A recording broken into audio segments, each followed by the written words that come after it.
पर्वतों ने कहा, महाभाग, इस समय विचार करने से क्या लाभ। जैसा ऋषि लोग कहते हैं उसके अनुसार ही कार्य करना चाहिए। वास्तव में यह कन्या देवताओं का कार्य सिद्ध करने के लिए ही उत्पन्न हुई है। इसने शिव के लिए ही अवतार लिया है, इसलिए यह शिव को ही दी जानी चाहिए। यदि इसने रुद्रदेव की आराधना की है और रुद्र ने आकर इसके साथ वार्तालाप किया है तो इसका विवाह उन्हीं के साथ होना चाहिए। ओम नमः शिवाय। कैसे हैं आप लोग? ईश्वर कृपा से आप सब अच्छे होंगे। ईश्वर सब पे कृपा बनाए रखे, सबका कल्याण करे। आज हम बताने जा रहे हैं श्री शिव महापुराण के रुद्र संहिता पार्वती खंड, तृतीय पार्वती खंड का 34 एंड 36, 35, मतलब 34 से 36 अध्याय तक का बताने जा रहे हैं। सप्तऋषियों के समझाने तथा मेरु आदि के कहने से पत्नी सहित हिमवान का शिव के साथ अपनी पुत्री का विवाह निश्चय करना तथा सप्तऋषियों का शिव के पास जा उन्हें सब बात बताकर अपने धाम को जाना। ओम नमः शिवाय, ओम नमः शिवाय, हर हर भोले नमः शिवाय। गंगाधराय शिवे गंगाधराय, हर हर भोले नमः शिवाय। नमः शिवाय, ओम नमः शिवाय, हर हर भोले नमः शिवाय। ओम नमः शिवाय। ब्रह्मा जी कहते हैं, नारद, तदंतर वशिष्ठ ने प्राचीन काल में राजा अनरण के द्वारा अपनी कन्या पद्मा का पिपलाद के साथ विवाह करने की तथा धर्म के वरदान से पिपलाद के तरुण अवस्था, रूप, गुण, सदा स्थिर रहने वाले यौवन, कुबेर और इंद्र से भी बढ़कर धन, ऐश्वर्य, भक्ति, सिद्धि एवं समता प्राप्त करने की तथा पद्मा के स्थिर यौवन, सौभाग्य, संपत्ति एवं भर्ता के रूप में परम गुणवान 10 पुत्रों के प्राप्त करने की कथा सुनाकर कहा, शैलेंद्र, तुम मेरे कथन के सार तत्व को समझकर अपनी पुत्री पार्वती का हाथ महादेव जी के हाथ में दे दो और मैना सहित तुम्हारे मन में जो क्रोध है उसे त्याग दो। आज से एक सप्ताह व्यतीत होने पर अत्यंत शुभ और दुर्लभ मुहूर्त आने वाला है। उस समय चंद्रमा लग्न के स्वामी होकर अपने पुत्र बुध के साथ लग्न में ही स्थित होंगे। उनका रोहिणी नक्षत्र के साथ योग होगा। चंद्रमा और तारे शुद्ध होंगे। मार्गशीर्ष मास के अंतर्गत संपूर्ण दोषों से रहित सोमवार को, जबकि लग्न पर संपूर्ण शुभ ग्रहों की दृष्टि होगी, पाप ग्रहों की दृष्टि नहीं होगी, तथा बृहस्पति ऐसे स्थान पर स्थित होंगे जहाँ से वे उत्तम संतान और पति का सौभाग्य देने में समर्थ होंगे। ऐसे मुहूर्त में तुम अपनी कन्या मूल प्रकृति ईश्वरी जगदम्बा पार्वती को जगत पिता भगवान शिव के हाथ में देकर कृतार्थ हो जाओ। ऐसा कहकर ज्ञान शिरोमणि मुनीश्वर वशिष्ठ नाना प्रकार की लीला करने वाले भगवान शिव का स्मरण करके चुप हो गए। वशिष्ठ जी की बात सुनकर सेवकों और पत्नी सहित गिरिराज हिमालय बड़े विस्मित हुए और दूसरे पर्वतों से बोले। हिमालय ने कहा कि गिरिराज, मेरु, सह, गंधमादन, मंदराचल, मैनाक और विंध्याचल आदि पर्वत सुरों, आप सब लोग मेरी बात सुने।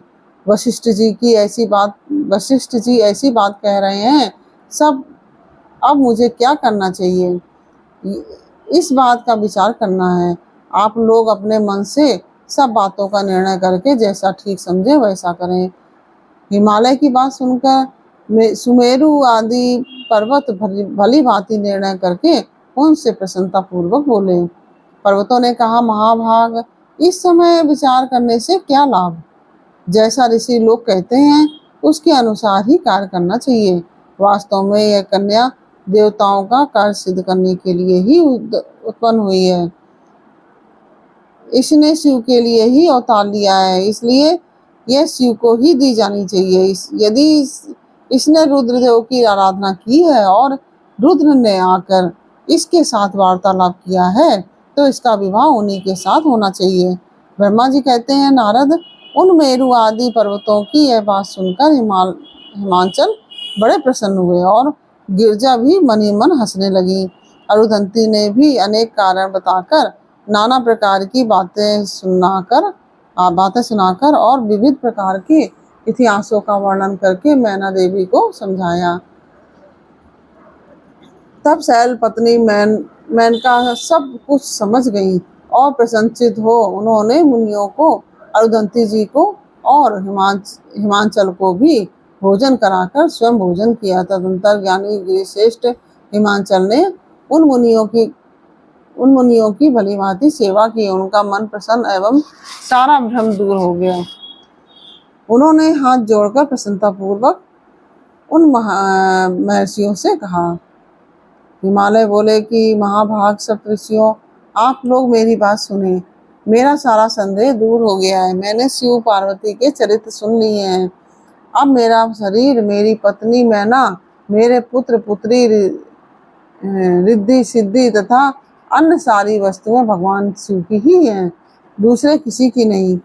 ब्रह्मा जी कहते हैं, नारद, ऐसा कहकर हिमांचल ने अपनी पुत्री की ओर आदर पूर्वक देखा और उसे वस्त्र आभूषणों से विभूषित करके ऋषियों की गोद में बिठा दिया। तत्पश्चात वे गिरिराज पुनः प्रसन्न हो उन ऋषियों से बोले, यह भगवान रुद्र का भाग है, इसे मैं उन्हीं को दूंगा, ऐसा निश्चय कर लिया है। ऋषि बोले, गिरिराज, भगवान शंकर तुम्हारे याचक हैं, तुम स्वयं उनके दाता हो और पार्वती देवी भिक्षा हैं। क्या है? ऋषि क्या बोल रहे हैं? ऋषि बोल रहे हैं, गिरिराज, हिमालय शंकर तुम्हारे याचक हैं, तुम स्वयं उनके दाता हो और पार्वती देवी भिक्षा है, इससे उत्तम और क्या हो सकता है। हिमांचल, तुम समस्त पर्वतों के राजा, सबसे श्रेष्ठ और धन्य हो, अतः तुम्हारे शिखरों की सामान्य गति है। तुम्हारे सभी शिखर सामान्य रूप से पवित्र एवं श्रेष्ठ हैं। ब्रह्मा जी कहते हैं, नारद, ऐसा कहकर निर्मल अंतःकरण वाले उन मुनियों ने आशीर्वाद देते हुए कहा, शिवे, तुम भगवान शिव के लिए सुखदायिनी हो, तुम्हारा कल्याण होगा। जैसे शुक्ल पक्ष में चंद्रमा बढ़ते हैं, उसी प्रकार तुम्हारे गुणों की वृद्धि हो। ऐसा कहकर सब मुनियों ने गिरिराज को प्रसन्नतापूर्वक फल फूल दे विवाह के पक्के होने का दृढ़ विश्वास कर लिया। उस समय परम सती सुमुखी अरुधंती ने प्रसन्नतापूर्वक भगवान शिव के गुणों का बखान करके मैना को लुभा लिया। तदंतर गिरिराज हिमान ने परम उत्तम मांगलिक लोकाचार का आश्रय ले हल्दी और कुमकुम से अपनी दाढ़ी मूछ का मार्जन किया। तत्पश्चात चौथे दिन उत्तम लग्न का निश्चय करके परस्पर संतोष दे हुए सप्तऋषि भगवान शिव के पास चले गए। वहां जाकर शिव को नमस्कार और विविध सूक्तियों से उनका स्तवन करके वे वशिष्ठ आदि सब मुनि परमेश्वर शिव से मिले। ऋषियों ने कहा कि देव महादेव परमेश्वर महाप्रभु, आप प्रेम पूर्वक हमारी बात सुने। आपके इन सेवकों ने जो कार्य किया है उसे जान लें। महेश्वर, हमने नाना प्रकार के सुंदर वचन और इतिहास सुनाकर गिरिराज और मैना को समझा दिया है। गिरिराज ने आपके लिए पार्वती का वाग्दान कर दिया है। अब इसमें कोई ननु नच नहीं है। अब आप अपने पार्षदों तथा देवताओं के साथ उनके यहाँ विवाह के लिए जाइए। महादेव प्रभु, आप शीघ्र हिमाचल के घर पधारिए और वेदोक्त रीति के अनुसार पार्वती का अपने लिए पारिग्रहण कीजिए। सप्तऋषियों का यह वचन सुनकर लोकाचार परायण महेश्वर प्रसन्नचित हो हंसते हुए इस प्रकार बोले। महेश्वर ने कहा, महाभाग सप्तऋषियों, विवाह को तो मैंने न कभी देखा है और न सुना ही है। तुम लोगों ने पहले जैसे देखा हो उसी के अनुसार विवाह की विशेष विधि का वर्णन करो। महेश्वर ने उस लौकिक शुभ वचन को सुनकर महेश्वर के उस लौकिक वचन को सुनकर वे ऋषि हंसते हुए देवादिदेव भगवान सदाशिव से बोले। ऋषियों ने कहा कि प्रभु आप पहले तो भगवान विष्णु को विशेषता उनके पार्षदों सहित शीघ्र बुला लें, फिर पुत्रों सहित ब्रह्मा को, देवराज इंद्र को, समस्त ऋषियों को, यक्ष गंधर्व किन्नर सिद्ध विद्याधर और अप्सराओं को प्रसन्नता पूर्वक आमंत्रित करें। इनको तथा अन्य सब लोगों को यहाँ सादर बुलवा लें।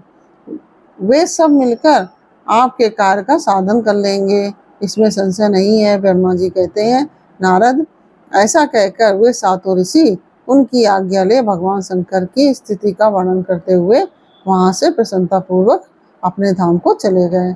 इसी के साथ ये 34, 35, 36 अध्याय पूर्ण हुआ। यह अध्याय आपको कैसा लगा यह हमें कमेंट बॉक्स में अवश्य बताइए। अच्छा लगा हो तो वीडियो को लाइक शेयर अवश्य कीजिए और कमेंट में ओम नमः शिवाय अवश्य लिखिए। और कथा कैसी लग रही है आपको यह भी हमें अवश्य बताइए। अच्छी लग रही है तो भी, नहीं अच्छी लग रही तो भी। और बेल आइकन बटन दबा दीजिए और चैनल को सब्सक्राइब कर लीजिए। फिर मिलते हैं आपसे अगले अध्याय के साथ अगले वीडियो में। तब तक के लिए ओम नमः शिवाय, राधे राधे।